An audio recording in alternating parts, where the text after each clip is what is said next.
One of my big takeaways from this process was how important it is to clamp these boards into the mold before you pour that epoxy.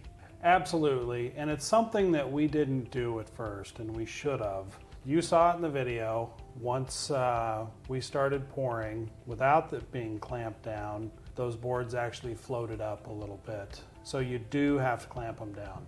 And what that causes is a mess on the underside of that board that's going to need to be dealt with at some point. Right, and on top of that, you're never going to get the epoxy up to the top of the surface of the workpiece. Which is why we ended up having to add epoxy. Yeah, we actually didn't mix up quite enough, but it is part of the reason that we had to mix up a second batch of epoxy.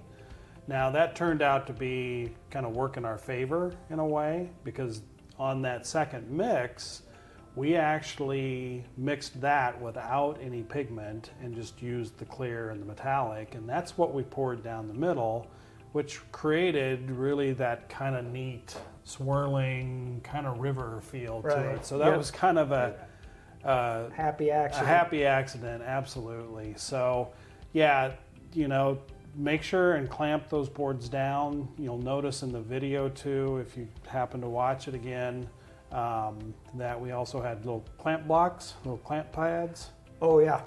And those clamp pads, we covered those in tape because there is, and you'll see it in the video, there is potential for a little bit of overflow to happen onto the work surface. So with those blocks wrapped in tape, we were able to pop those off pretty easy. Right.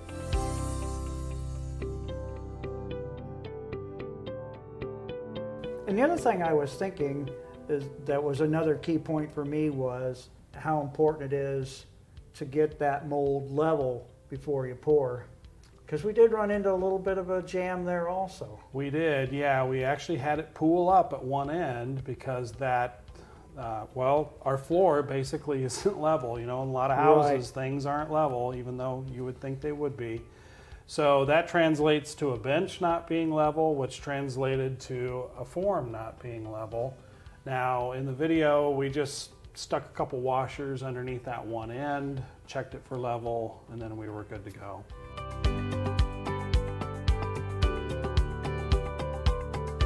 So the other thing that we ran into was the mold actually leaked just a little bit, so we added a little bit of tape, correct? It did, yeah. You know, you would think that adding a silicone bead on the inside edges of that mold would seal that off, but somehow some of that epoxy slipped under one edge and we did see a few drip. Now we taped those outside edges to remedy that problem, but we did it after we poured, which made it a little difficult because we had clamps in the way and, you know, and these little spacer blocks that are underneath.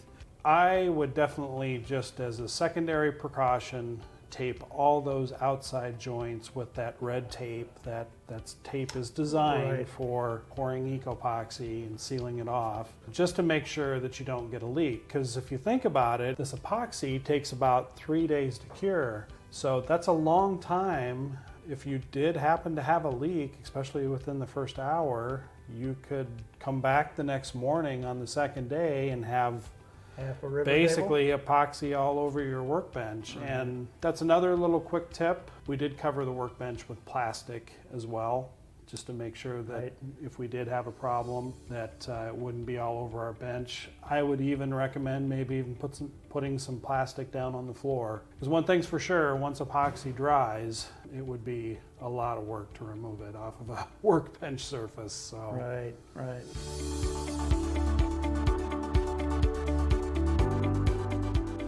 Well, not to sound like a broken record, but another takeaway I got from this is that initially you covered both sides of these boards with blue tape. We did. And I noticed that when you pulled that tape off, it was pretty clean underneath. So it certainly eliminates some problems going forward by having that tape on there. Yeah, and you know, a lot of that was really born out of that idea came from watching other videos online and how other people deal with trying to keep epoxy off the work surface. Some people don't worry about it, and that's okay. But if you do happen to drip or get a little bit of overflow, one thing to know about epoxy, and it's kind of how epoxy works, epoxy saturates into the wood, and especially since it takes 3 days to dry, that's a long time to let that epoxy saturate in. So if you don't cover it and you get a few drops or some overflow, and when you come back to sand it then after it's cured, you may see some of those little epoxy spots on your work surface, and those could extend down a good 1/8 inch to 1/4 of an inch. So you may not be able to sand them out. So that's why it was important to us. It's a beautiful piece of wood, and we just didn't want to risk, having some little drip marks all over. So, Well, it was a big thing to me, I know, and it would be an issue Yeah. if there were stains in there that would just kill me. I also saw in a video online, one guy was using shellac to cover up this wood. So he didn't use tape. The reason that we didn't do that is because, number one, didn't have a can of shellac and really didn't want to buy a can of shellac.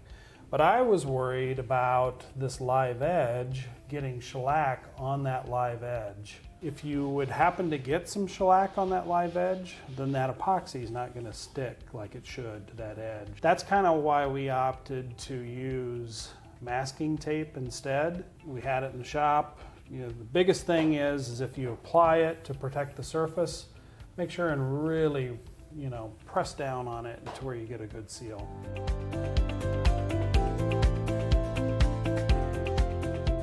Another tip you might want to hang on to is maybe using a release agent on your mold before you put your boards in the mold. Yeah, this stuff actually came in pretty handy. It was basically it's called a dry coating lubricant made by Sprayway, something that we sell here in the store. Unlike like WD-40 or something like that, where it's still a liquid, Right. this is actually a dry coating. So when you spray it on, it dries, and it's not going to affect the curing process or anything like that with the epoxy. So when we did take the mold apart, it did pop apart pretty easy. But we've seen videos online where they just use the tape only, and we've seen where the mold man. sticks to the workpiece, and that would take a lot of sanding and a lot of chiseling to get that off. So this really did help in a big way, and I think it's something that you really almost have to do before you pour that epoxy.